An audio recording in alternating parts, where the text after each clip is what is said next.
Okay, good morning, everyone. Did everyone sleep well last night? No, I don't think so. Like Taylor said, my name is Georgia Anderson, and before I really dive into my talk, I was going to tell you a little bit about myself. Like she said, I love Taco Bell. My favorite food is a Crunchwrap Supreme from Taco Bell, and I think Spears is going to put up a really embarrassing picture of me eating Crunchwrap Supreme, but you have like literally 0.5 seconds to look at it before he takes it down because it's literally so bad. Well, maybe. Oh, okay, there it goes. Bye. You can take it down now. Or not. So other than, okay, I can still see it. Okay, there we go. Other than me liking Crunchwrap Supremes, I also run cross country at Hoover, like Claire yesterday. Also I was supposed to shout out Josh Carter because he also really likes Crunchwrap Supremes. One of my favorite TV shows is The Bachelor or Bachelorette, and y'all probably don't watch it, but that's gonna come into play later in my talk, so just like keep that in mind. I'm a senior at Hoover High School, by the way. I don't know if I said that. And I'm going to be attending the University of Alabama next year, so roll Tide. Roll Tide. And last but not least, in my opinion, 2021 just wasn't the best year. Can anyone else just like kind of agree? Yeah, a little bit. Okay, so before I explain why I don't think 2021 was the best, I'm going to kind of give you a heads up about what I'm going to be talking about. So my talk is all about friendships and relationships.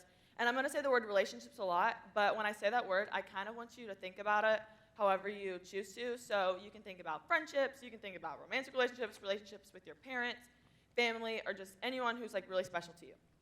Okay, so now I'm going to start my story about 2021. So for me, 2021 was filled with a lot of change, but most of that change happened within my relationships. So long story short, I lost a pretty good, important relationship with one of my best friends at the very beginning of 2021. And following the loss of that friendship, I kind of just allowed myself to be like, feel kind of miserable for a while. And the loss of that friendship even kind of impacted how I was feeling in my other friendships. Because in my head, I couldn't really imagine why God would take that away from me because it had made me happy for so long. So instead of like trusting that God had my back, I thought I could just kind of like repair the broken friendship myself. So I spent a lot of the second half of the year trying to fix that relationship. And there were times when like it would sort of work and we'd be friends again. And then I thought things were good and back to normal, and I would feel like, quote unquote, like happy or whatever. And then that would really only last a hot minute because then like we wouldn't be friends again, and like I would just be miserable all over again. And it was kind of like this like cycle. And I basically told myself that I was trusting God. Like looking back, I obviously wasn't doing the best at that. But like I would pray for this friendship every night before I went to bed, and I would be like, God, if you know who is supposed to be my friend at all, like please just like let them be, and like maybe kind of give me a sign so like I know. So like the next day I would go to school and I would like see this person in the hallway or like hear their favorite song on my ride home from school, and I'd be like, that was my sign. Like God, you really coming through with that one. But like in reality, I probably walked a little slower in the hallway that day just so I could like pass them. Or like their favorite song probably only played because I like intentionally added it to my playlist. Like not actual legit signs from God. And so like that kind of cycle, it repeated itself for a really long time, and it was kind of just exhausting because I was just like, I kind of felt like sad all the time, and I wasn't really excited to be doing any of the stuff you're supposed to be excited to do like as a senior in high school, like go to football games and pep rallies, and like when I was there, I just wasn't really enjoying myself. So I kind of just like started to pretend like I was fine, and I kind of stopped telling like my friends and stuff how I was feeling, because to me it kind of just felt really embarrassing to still feel so upset over that like lost friendship after so long. Like I couldn't really understand, like I didn't think any of my friends would understand why I was still feeling so sad, so I kind of just stopped talking about it and pretended like I was all right. So before I continue on with my story, I'm going to read a verse. I'm going to read 2 Corinthians 4:16. They're going to put it on the board. But it reads, and I kind of want you to just keep this in mind throughout the rest of my talk. But it reads, therefore we do not lose heart. Though outwardly we are wasting away, yet inwardly we are being renewed day by day. For our light and momentary troubles are achieving for us an eternal glory that far outweighs them all. So we fix our eyes not on what is seen, but what is unseen. Since what is seen is temporary, but what is unseen is eternal. And I really like that verse because I feel like it really stresses that a lot of the pain people feel when they're like brokenhearted from the loss of like any type of relationship is just temporary. And like for me, that was extremely comforting because I kind of thought that I was just going to be sad for like a really long time, when in reality, like that's not true. Okay, so I'm going to continue on my story now. One day I told one of my friends, she was kind of like a new friend, how I was feeling, because she kind of talked to me about how she was going through something similar. And she was like, we'll be fine, like we just need to keep praying about it. And she's the type of person who like when she says she'll pray for you, she'll like actually pray for you. So to me, like, that was really comforting.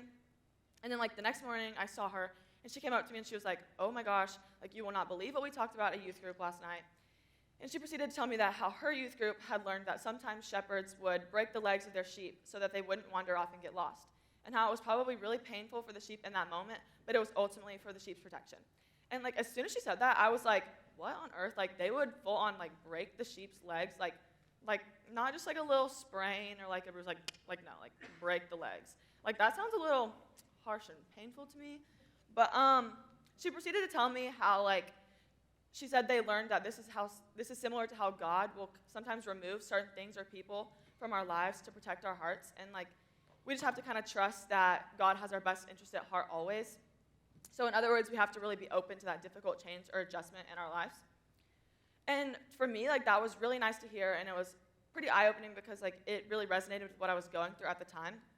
And, like, I heard her, and I knew what she was saying was true, but the truth was that I would still kind of struggle for a little bit longer, and the next couple months were still filled with just a lot of, like, you know? So I was still convinced that I could fix this friendship, and that I thought, like, continuing this, like, cycle was kind of worth it because I was getting to hold on to that, like, friendship that I once had.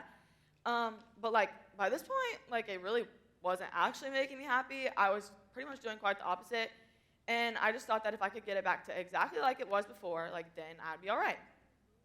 And by this point, I could really see all the reasons why this relationship, like, this friendship, it wasn't the best, and I could even understand why God was seemingly, like, taking it away from me, but I just, like, for the love, could not convince myself to forget about it and let go. So, fast forward to December, I had been kind of sad, miserable for a couple weeks, and I thought I was doing a pretty good job of acting okay, but I think it had gotten to the point where people could kind of tell something was wrong. Like, I even had one of my teachers pull me out of class and ask me if I was okay one day, and I was like, oh, like, that is how much this friendship affected me. So by this point, Taylor was kind of mentioning how they were on the hunt for seniors to potentially give talks at Discovery, and I kind of thought about it, and I was pretty hesitant, but I knew, like, this is the exact kind of thing that I'd probably want to talk about, and I kind of thought that maybe if I sat down to write a talk, I would kind of realize that I'm not the only one that feels this way, and, like, other people probably go through it too. And I even thought that if I got up here and shared kind of how I was feeling, that maybe some of y'all, it would prevent some of y'all from ever having to, like, feel the same way that I did. Because middle school and high school and just life, like, it's full of changing relationships. So, like, I was so hopeful that maybe me sharing this would just help y'all down the road.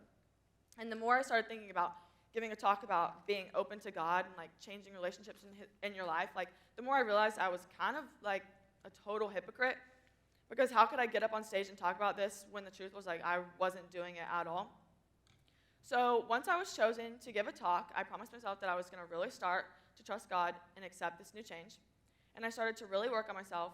And on Christmas Eve, I was sitting on my couch, and I was scrolling through Instagram, and I saw a post, and it read, Mary's pregnancy was full of pain and waiting, but in the end, she delivered the greatest gift to the world.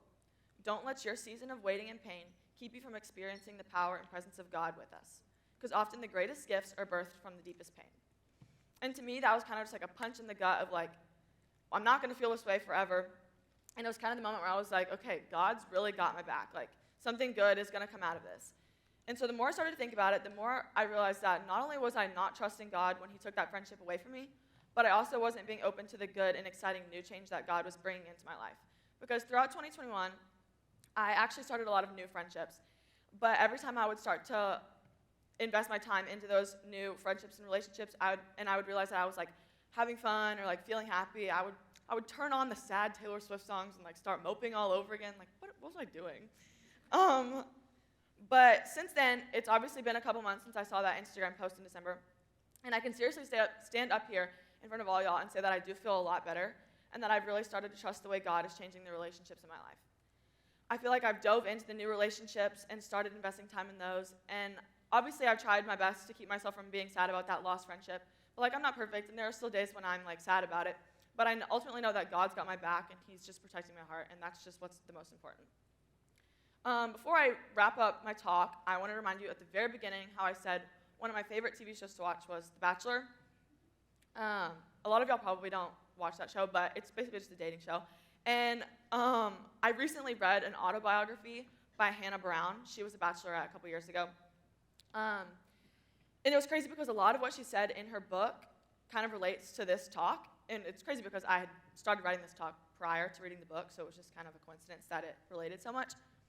But if you watched Hannah B's season, you would know that she's basically been through the complete ringer in her relationship life. And while a lot of those relationships were romantic, I think a lot of what she says can be applied to any type of relationship. In one of Hannah's chapters, she talks about this relationship that she had that had recently ended and how sad she was over it and how hurt she felt. But she wrote, "How much easier would the difficult periods and circumstances of my life have been if I had walked into them with the simplicity of knowing that Jesus had me. I should let the Lord in to help guard me from everything else, because the whole question of who to let in and who to keep out in life is a big one." And as soon as I read this, I was like, wow, like it feels like she's just like been in my head and knows exactly what I'm thinking. And it was kind of really freaky. But I'm going to leave you with a couple more words that Hannah Brown wrote. And like I mentioned before, try to like listen to this and kind of apply it to whatever type of relationship you're thinking about. But she said, "The desire of my heart is to be loved so fearlessly by somebody. I will not allow myself to not feel chosen every single day." And I know that probably sounds really weird because a lot of y'all are in middle school and this probably sounds like it's about some like romantic relationship, but I think that it should and can be applied to any type of, or to friendships and any type of relationship as well. Because the relationships you're a part of should be full of love, respect, appreciation, and kindness. And I think that for me and Hannah Brown at least, like it's really comforting to know that, or to like look at a relationship and notice that when you lose it, but you're able to recognize that that relationship wasn't full of those qualities. Because like I mentioned earlier, I could recognize that that friendship that I lost wasn't full of those qualities. But now that I've kind of accepted that that's probably why God took it away from me, I feel a lot better. Because I and every single one of you in here deserve to be surrounded by all of those qualities: kindness, love, appreciation, trust. And so once you realize that God's really got your back, you can shift your mindset to be open to the idea of new change, relationships, and then you can finally feel peace and comfort and excitement rather than sadness and all that jazz. So whether or not you just started middle school and are making a bunch of new friends, you're comfortable with the friendships you have, or are struggling with the friendships that you have, or you're about to go to high school or even college, and you're worried about the relationships that you do have changing, just remember to be open to the new possibilities in friendships and relationships that God is going to bring into your life in the next few years.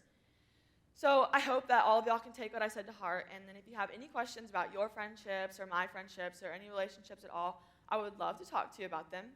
So before I wrap up, I'm going to pray for us real quick, so if everybody will bow their heads. Dear God, I just want to pray for all the middle schoolers, high schoolers, and adults in this room. God, I pray that you work in all of our lives and in our relationships, and I just pray that we all look at the work you do with an open mind. Jesus, thank you so much for this weekend. Amen.